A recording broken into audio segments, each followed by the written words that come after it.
सर्वप्रथमे समस्त सनातनी हिंदू भाई भौणी मान मोर विनम्र प्रणाम शुभेच्छा अभिनंदन।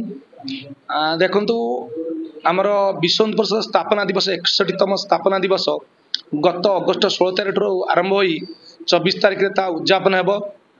यही विश्व हिंदू परिषद स्थापना दिवस प्रत्येक खंड प्रखंड एवं प्रत्येक ग्रामे ग्रामे पालन होउची। वर्तमान सुधा आम 62 स्थान आम पालन सरीगला, प्रत्येक प्रखंड भी सरीगला। विभिन्न ग्राम एवं प्रखंड जो सांस्कृतिक कार्यक्रम धार्मिक आधार सांस्कृतिक कार्यक्रम जहाँ से दिन अगस्ट 24 तारिख रविवार शहीद स्मृति भवन से पुरस्कृत कर आमर विशाल नगर संकीर्तन गांधी पड़िया बाहरी समस्त सहर परिक्रमा करिवो एवं विभिन्न प्रकार जो साधु संत माने आसीबे सेमानकर पूजन कार्यक्रम अच्छी। जिलार विभिन्न प्रांतरू समस्त साधु संत मठाधीश मानकु आमर पूजन कार्यक्रम अच्छी। दुर्गाबाई मातृशक्ति द्वारा से कार्य जो माने अछंती से माने प्रस्तुत एवं वेद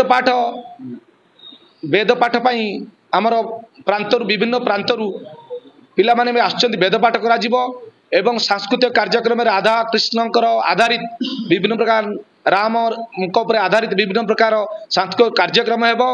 तत्परे आमर बौद्धिक कार्यक्रम अच्छी। प्रांतरू आमर जो संगठन मंत्री माननीय श्रीमान शरद प्रधान भाई आसी आमर को बौद्धिक कार्यक्रम रे शामिल हेबे एवं आमर जिलार सभापति उपसभापति कोषाध्यक्ष बजरंग दलर मुख्य दुर्गाबाई मुख्य एवं मातृशक्तिर मुख्य समस्ते ए कार्य पाई समस्ते त्वरित भाव लगी एवं आमर जिते शुभेच्छु अच्छा भद्रक जिले में समस्त शुभेच्छु मानकर उत्साह उद्दीपना एवं तांकर आग्रह अच्छी एवं समस्ते आमको सहयोग हाथ बढ़ाई।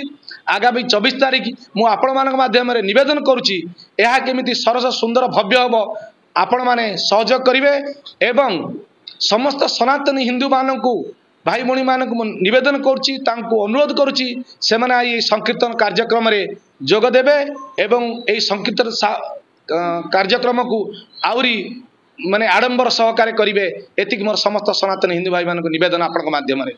जय श्री राम, भारत माता की जय, वंदे मातरम।